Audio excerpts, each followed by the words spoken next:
ముఖ్యమంత్రి చంద్రబాబు నాయుడు తన వయస్సును లేకపోతే ఇతర బాధ్యతలను కూడా వాటి అన్నిటి మధ్యలో కూడా రోజు ప్రజల మధ్యలో ఉండాలని ప్రయత్నించటం, వరుసగా అనేక ఈవెంట్లలో పాల్గొనటం అన్నది ఆ పార్టీ కార్యకర్తలను, మంత్రులను మాత్రమే కాకుండా అధికార యంత్రాంగాన్ని కూడా కొంచెం ఆశ్చర్యానికి గురి చేస్తుంది. రెండవది, వాళ్ళెప్పుడు కూడా చాలా అలర్ట్గా అప్రమత్తంగా ఉండాల్సి వస్తుంది.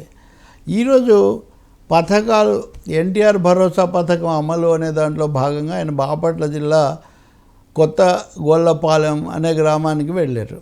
అక్కడికి వెళ్ళి విస్తృతంగా మాట్లాడారు. ఏదో లాంఛనంగా వెళ్ళటం కాదు, ఆ పెన్షన్లను పెంచిన పెన్షన్ల అమలు అక్కడ ప్రారంభించడమే కాకుండా జగన్తో అంటే వైసీపీ నాయకుడు అయిన మాజీ ముఖ్యమంత్రి అయిన జగన్తోనూ ఆయన పథకాలతో ముఖాముఖి తలపడే విధంగా మాట్లాడారు. పెంచాము మేము పెన్షన్లు, పెంచి 69 లక్షల పెన్షన్లు ఇస్తున్నామంటూ నీ బటన్ నొక్కుడు కార్యక్రమం మొత్తం నా పెంచిన పెన్షన్లతో సరిపోదు అని ఒక సవాల్ విసిరారు. అంటే బటన్ అన్నదాన్ని జగన్ ఎప్పుడు మాట్లాడితే బటన్ నొక్కడం, నేరుగా బటన్ నొక్కి వాళ్ళ దీంట్లో పడేటట్టు చేస్తానని ఎప్పుడు చెప్తూ ఉండేవాళ్ళు కదా. సో బటన్ నొక్కడం తప్ప నువ్వేం చేయలేదు అని వీళ్ళు అంటుండేవాళ్ళు. కానీ ఇప్పుడు మొదటిసారి చంద్రబాబు నాయుడు కూడా బటన్ అనే దాన్ని ప్రస్తావన తీసి నీ బటన్ మొత్తం అన్ని బటన్లు కలిసిన ఈ పథకానికి సరిపోవని నేరుగా దాడి చేయటం, అంటే ముఖాముఖి జగన్ ప్రభుత్వం కార్యక్రమాలు లేదా దాని మీద సాగిన ప్రచారాలు అనుకూల అంశాలుగా వాళ్ళు చెప్పుకునే వాటితో తలపడాలి, వాటిని తిప్పికొట్టాలి అని చంద్రబాబు నాయుడు గట్టిగా నిర్ణయించుకున్నట్టు కనిపిస్తుంది. దానికి తనే బాధ్యత తీసుకోవటం కూడా, అంటే పవన్ కళ్యాణ్ ఇంకొకరు కాకుండా, లోకేష్ కాకుండా తనే బాధ్యత తీసుకొని నీ బటన్ అనేది మా ముందు నిలబడద్దు అని ఒక విధంగా దాన్ని తక్కువ చేస్తూ అపహాస్యం చేయటం అన్నది మనం ఇక్కడ ఈ కొత్త గొల్లపాలెం సభలో గమనిస్తాం. ఇదే కాకుండా ఇంకా చాలా విషయాలు చెప్పారు ఆయన.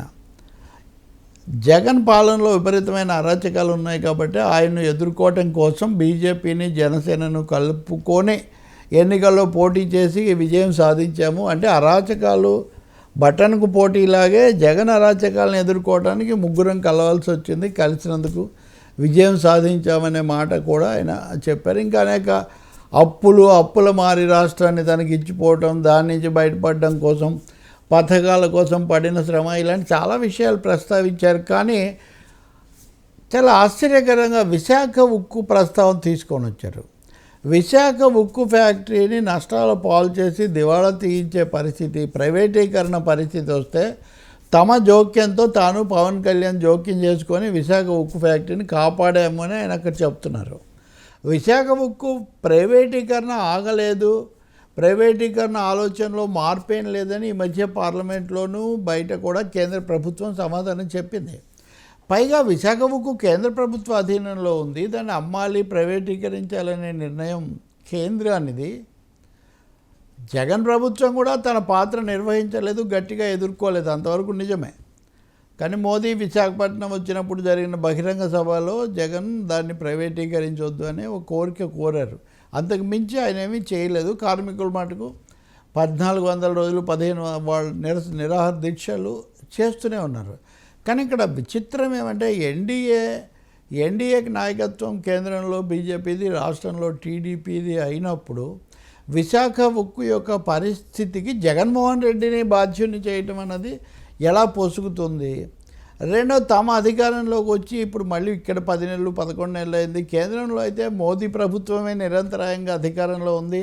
అంటే మోదీని కాదని జగన్ దాన్ని ఏమైనా నష్టాల పాలు చేయగలిగాడా? మోదీ చేస్తుంటే అడ్డుపడకపోవడం, జగన్ అడ్డుపడలేదని చెప్తే వేరే విషయం. కానీ జగన్ ప్రభుత్వం వల్లనే విశాఖ ఉక్కు దెబ్బతింది, నష్టాల పాలైంది. మేము 11,000 కోట్లు తెచ్చి ఆదుకున్నాం. 11,000 కోట్లతో అది ఆదుకోబడదు, ఎందుకంటే దాని అప్పులే 53,000 కోట్లు ఉన్నాయి. ఇవన్నీ తప్పుడు అప్పులు. కావాలని దాన్ని దివాళా తీయించటం కోసం దాన్ని బ్లాస్ట్ ఫర్నేస్లు పనిచేయించనివ్వకుండా, దానికి వచ్చినటువంటి విదేశాల నుంచి దిగుమతి చేసుకున్న బొగ్గు కూడా రాకుండా అక్కడ అదాని పోర్టులో దాన్ని అలా అక్కడే పెట్టి ఇవన్నీ కూడా చేశారు. కాబట్టి జగన్ మీద రాజకీయంగా చాలా విమర్శలు చేయొచ్చు, అలాగే ప్రతిపక్షాల మీదో లేకపోతే నిర్బంధం చేశారు ఇలాంటి విమర్శలు చేయొచ్చు, కేసులు పెట్టొచ్చు. కానీ విశాఖ ఉక్కు అన్నది కేంద్ర ప్రభుత్వ రంగ సంస్థ ప్రైవేట్ బాట పట్టడానికి ఏ విధంగా జగన్ ప్రభుత్వం కారణమవుతుంది. రెండవది, జగన్ ప్రభుత్వమే కారణమైతే దాన్ని చక్కదిద్ది వెంటనే మేము ప్రైవేటీకరణ ఆపేసామని మీరు ఎందుకు ప్రకటన చేయలేకపోతున్నారు? నిన్న చంద్రబాబు నాయుడు కేంద్ర మంత్రి శ్రీనివాస వర్మతో ఇంకా కొంతమందితో కూడా చర్చలు జరిపారు. మీరేమీ భయపడకండి, లేకపోతే ప్రైవేటీకరణ సాగుతుందని అనుకోవద్దండి, అదైతే ఇప్పుడు ఆ ఆలోచన లేదని వాళ్ళు చెప్పారు అని కొన్ని లీకు వార్తలు రాయించారు. లీకు వార్తల కర్మ ఎందుకు? నేరుగా కేంద్ర ప్రభుత్వమే ప్రైవేటీకరణ చేయడం లేదని వాళ్ళు చెప్తే కదా దానికి విలువ ఉంటుంది. కాబట్టి ఇక్కడ ఒక ద్వంద్వ రాజకీయ నాటకం ఏదో నడుస్తున్నట్టుగా ఉంది. కేంద్ర బీజేపీ దాన్ని అమ్మాలనే నిర్ణయాన్ని మార్చుకోలేదు అని కేంద్రంలో చెప్తూ రాష్ట్రంలోకి వచ్చేసరికి సన్నాయి నొక్కులు నొక్కుతూ ఉంది.